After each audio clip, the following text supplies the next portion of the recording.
What's up? Welcome back to another video, everybody. Today is an exciting day. Today I'm finally putting on a front end lift to my Tacoma.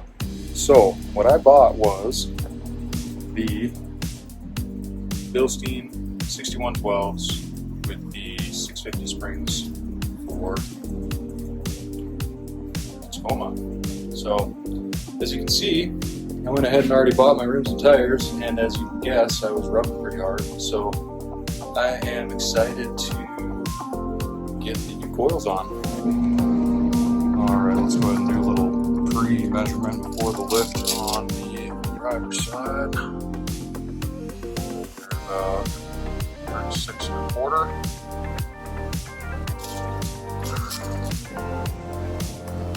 Driver's side.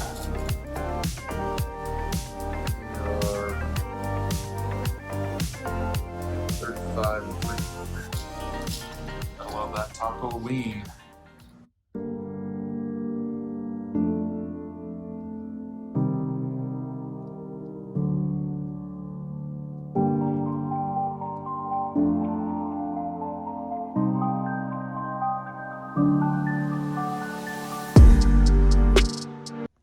So with the suspension that I chose, the Bilstein 6112's, they have these little notches, and you can choose the height of your ride. The lower you get to stock ride height, the softer your ride is going to be, and the higher you go, the rougher the ride is going to be, with how far high your lift is. I see a lot of guys do with this lift is they do, the driver's side and passenger side, because of the taco lean. What they'll do is they'll put their passenger side ring, one notch off from the driver's side. I feel like if I'm compressing the shock, one notch higher to accommodate for the taco lean, it's going to make the ride quality a little bit stiffer. There's 6 notches to choose from for where to put your C-ring. And I did all of them on the 5th notch because I wanted 2 inches of lift and I didn't want the springs to be completely maxed out. So what I did is I bought a 1/4 inch spacer, and you can get these on Amazon or wherever pretty cheap. I think it was 20 bucks. And this will go on the driver's side on the top to act as a little bit of a spacer. So that way the truck's front end sits completely level and there isn't that little bit of lean on the driver's side. Well, first thing I did is I took off my tire, jacked it up, and came down here, pulled off the sway bar end link, which was through here. Get that out of the way and do both sides, and then I can move the sway bar out of the way. I also removed the brake lines, and then we will figure out if we're going to pop this ball joint and pull the suspension up and out, or loosen the lower control arm, drop the lower control arm, and then drop the suspension out through the bottom. Well, I got the driver's side out here. What I did is I loosened both of the bottom lower control arms so I can move this down to pull the shock all the way out. Loosen the 3 bolts from the top, and loosen and remove the bottom nut, washer, and bolt.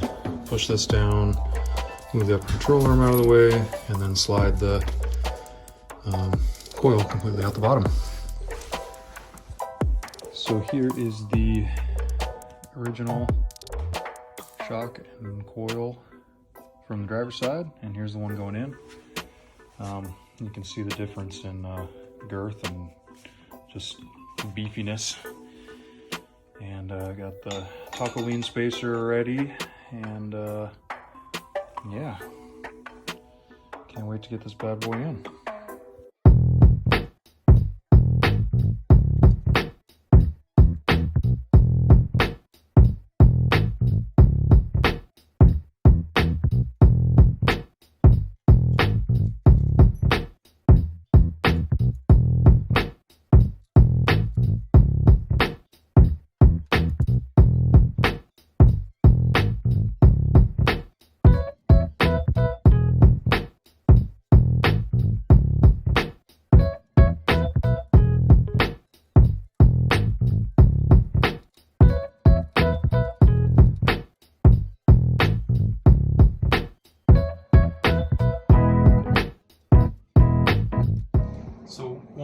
that I'm doing along with my lift is I am going to put the spacer kit from Old Man Emu for my differential drop, because with the angle of the truck going up, the angle of the drive shaft gets a little bit off kiltered from factory. So this spacer kit basically just goes here where the connect to the two drive shafts connect, and bringing that down a little bit closer to keep it in line with closer to factory specs. So what I did is loosen both bolts and then pulled one bolt off, letting everything sort of hang a little bit, and then put the new bolt, the lock washer, the washer, and the spacer, and then tighten this one up, and then I will do the same thing on the opposite side.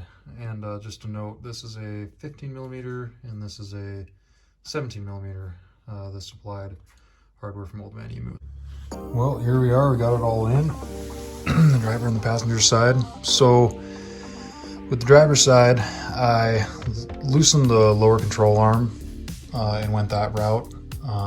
Loosened that bolt and this bolt here, and then there's two 19 millimeter bolts here on either side of the ball joint down there, and then this whole assembly will come down. Once you have your top cap bolts loosened, you basically just slide the whole piece down and out. This will actually move away a little bit this way, so you can just bring everything down, put the new one in, and reassemble everything.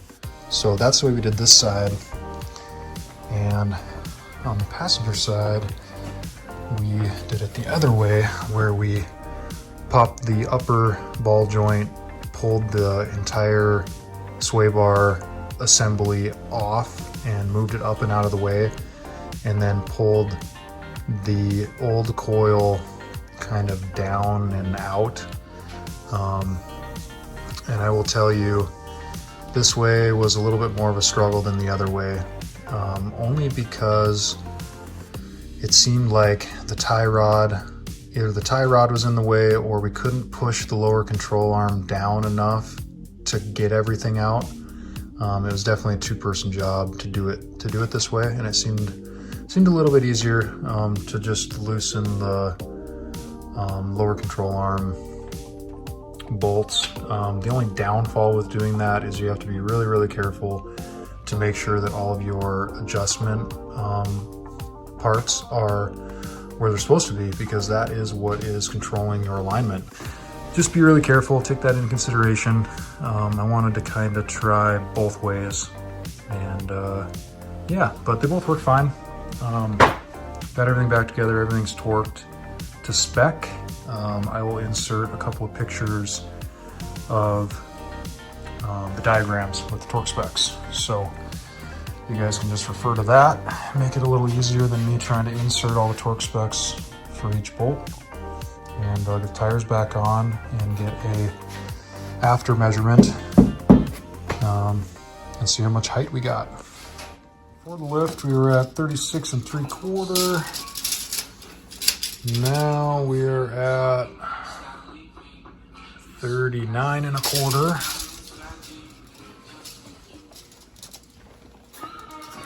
And on the driver's side, get right in the middle here, we are at 39 1/4. So the spacer definitely worked for the driver's side for the taco lean. Now the truck is riding evenly. Obviously there's going to be some settling. It's not going to be 3 inches or 4 inches of lift, whatever it's saying now. It's going to settle to about 2, but man, that is awesome. I am pretty stoked.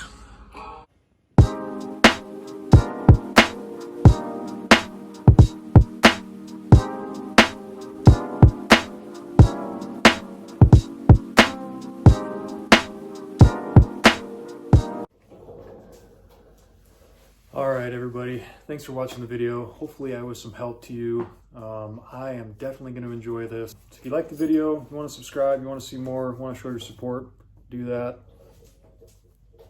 Thanks.